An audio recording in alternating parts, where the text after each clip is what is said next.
سال هاست یه رازی دارم که حتی به شوهرم هم نگفتم.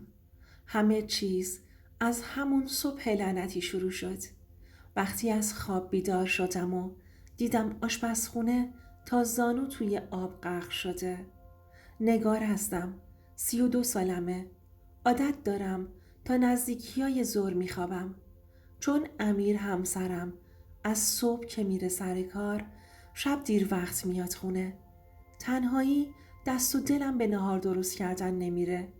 واسه خودم یه چیز درست میکنم و میخورم. اون روز هم تا ساعت 11 صبح خواب بودم. وقتی پا شدم رفتم که دست و صورتم رو بشورم.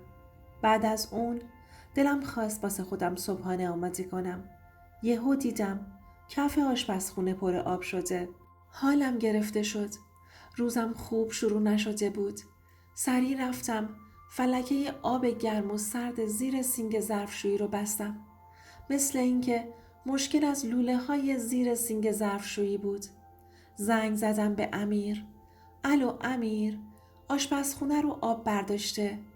از اونجا هم که امیر آدم خیلی بیخیال و خونسردی هستش بهم جواب داد اشکال نداره، ناراحت نباش، شب بیام خونه درستش میکنم. ولی من آب شیر ظرفشویی رو لازم داشتم و نمیتونستم با اون وضعیت بمونم. اعصابم داشت به هم میریخت. یهو یاد حرف خواهر شوهرم افتادم. تو مهمونی خونشون داشت از یه تعمیرکار شیرالات صحبت میکرد که طرف کارش تمیزه. سریع شماره خواهر شوهرم نسرین رو گرفتم و گفتم سلام نسرین جون، خوبی؟ یادت اون شبی تو خونتون از یه تعمیرکار شیرالات حرف میزدی؟ شمارش رو به هم میدی؟ گفت آره. چیزی شده؟ مشکلی پیش اومده؟ جواب دادم مثل اینکه لوله های ظرفشویی مشکل پیدا کرده. کل کف آشپزخونه رو آب برداشته. امیرم که شب دیر میاد خونه. اون موقع کل خونه رو آب میبره و وسایلام رو خراب میکنه.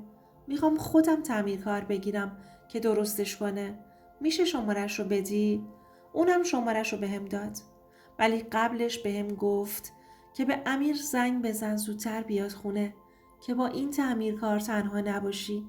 میدونی که آدم مردم رو نمیتونه بشناسه. جواب دادم باشه، حتما به امیر زنگ میزنم. آره بابا میدونم، حواسم هست و خدافزی کردم.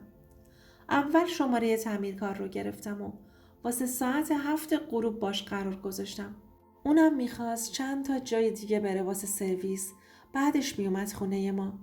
آدرس رو ازم خواست که براش پیامک کنم. منم این کار رو کردم. آدرس رو براش فرستادم. بعد از اون به امیر زنگ زدم. امیر جان، واسه ساعت 7 تعمیرکار میاد خونه. میتونی تا اون موقع خودت رو برسونی؟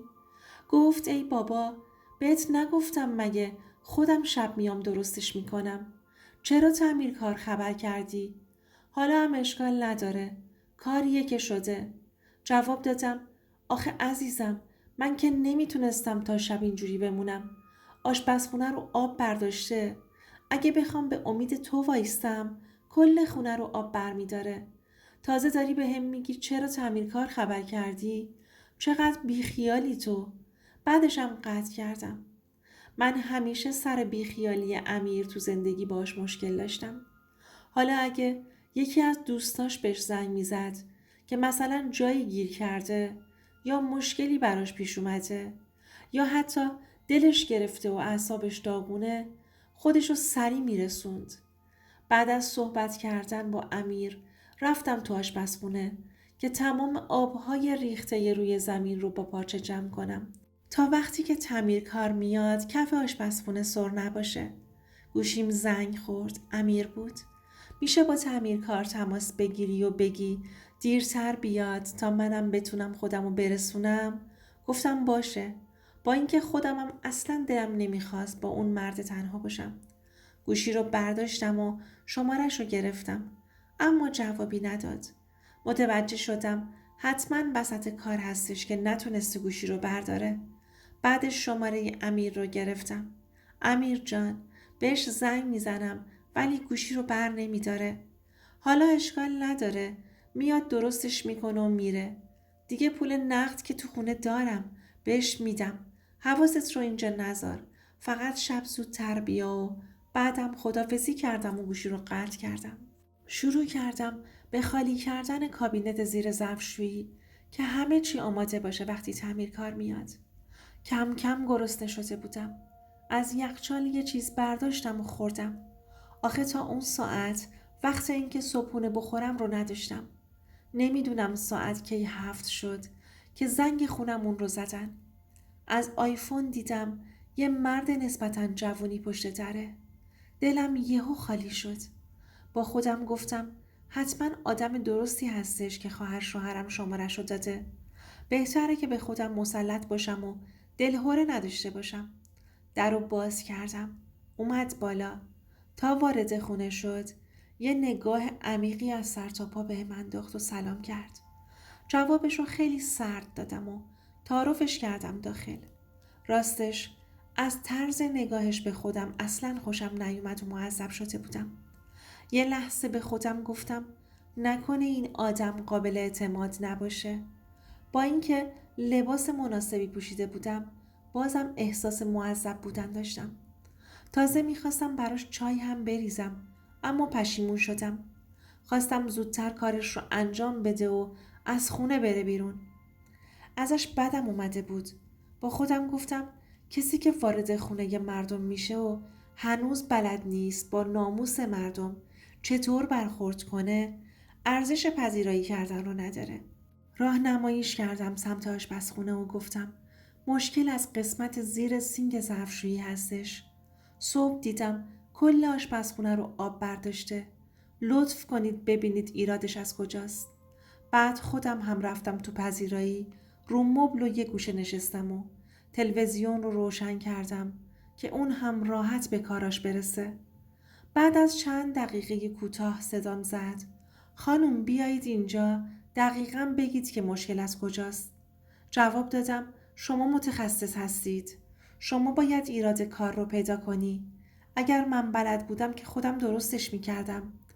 از تو صفحه تلویزیون دیدم که داره پوزخندی بهم میزنه. دوباره شروع کرد کارش رو انجام داد. انگار فهمیده بود چرا دارم جواب سربالا بهش میدم. ولی انقدر پر رو بود که رفتارم براش مهم نبود. چند لحظه گذشت دوباره صدام زد. خانوم تشریف بیارید چند تا تیکه پارچه کهنه بهم بدید و یه ظرف بزرگ. میخوام زیر سینک رو باز کنم. بعدش هم اومد بغل در ورودی آشپزخونه وایستاد. اگه از در آشپزخونه رد میشدم حتما باش برخورد میکردم. ولی فکر کردم که میره کنار تا بتونم رد شم. ولی همونجا وایستاده بود. انگار از قصدی اومده بود جلوی در تا با من برخورد کنه. بهش گفتم میتونم رد بشم؟ گفت بفرمایید. یه قدم رفت عقب‌تر تا از کنارش رد شدم. دوباره همون یه قدم رو اومد جلو و با من برخورد کرد و بعدش هم عذرخواهی کرد. از این کارش خیلی چندشم شد. بیشتر ازش بدم اومد. رفتم 2 تا پارچه رو که قابل استفاده نبود با یه ظرف بزرگ بهش دادم. ازم گرفت و منم خیلی سریع از آشپزخونه اومدم بیرون. اونم شروع کرد به کارش. منم رفتم نشستم روی مبل و برنامه تلویزیون رو نگاه کردم. ولی همین جوری داشتم با خودم حرف می زدم. انگار نفس کشیدن برام سخت شده بود. زمان خیلی کند میگذشت. دلم میخواست نگهبانی خونمون زنگ بزنم که بیاد بالا تا کار این تعمیرکار تموم شه. اما منصرف شدم. تو این فکر بودم که دوباره صدام زد. خانوم خونتون چند سال ساخته؟ جواب دادم فکر کنم 12 سالی میشه. دقیقاً نمیدونم. تا الان از لوله بازکن استفاده کردید؟ گفتم خودم که تا الان استفاده نکردم. ولی مستاجرهای قبلی رو هم نمیدونم. جواب داد پس مستاجر هستید. من فکر کردم صاحب خونه اید. چون سرویس طلای خیلی سنگینی انداخته بودید. احتمال دادم صاحب خونه باشید. با شنیدن این حرف خشکم زد. دیگه جوابش رو ندادم. مرتیکه چشم چرون از کجا گردنبند و دستبند منو دیده بود؟ در حالی که زیر لباسم بود و اصلا از نظر خودم مشخص نبود. دیگه داشت عقم میگرفت و میخواستم زنگ بزنم به نسرین که این چه تعمیرکاری بود که تو به معرفی کردی، که دوباره صدام زد: خانوم، این سرشیرش هم مشکل داره، شیلنگش هم فرسوده شده و آب پس میده. اگه همسرتون محل کارش نزدیکه بهش زنگ بزنید و بگید که اینا رو بگیره و بیاره تا درستش کنم. جواب دادم: نه اتفاقا محل کارش دوره و تا شب هم نمیاد خونه. اگه چیزی نیاز هست که بخریم شما برید فردا تشریف بیارید تا ما هم وسایل ها رو تهیه کنیم. چشاش داشت برق میزد.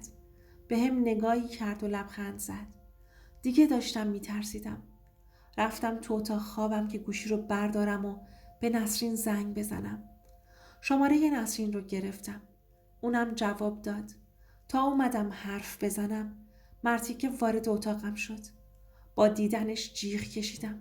اومد سمتم و توی یه چشم به هم زدن گوشی رو از دستم گرفت و خاموشش کرد. بعدشم جلوی دهنم رو با دستش گرفت که جیغ نکشم. به هم گفت: اگه دوست داری زیاد اذیتت نکنم پس صداتو ببر.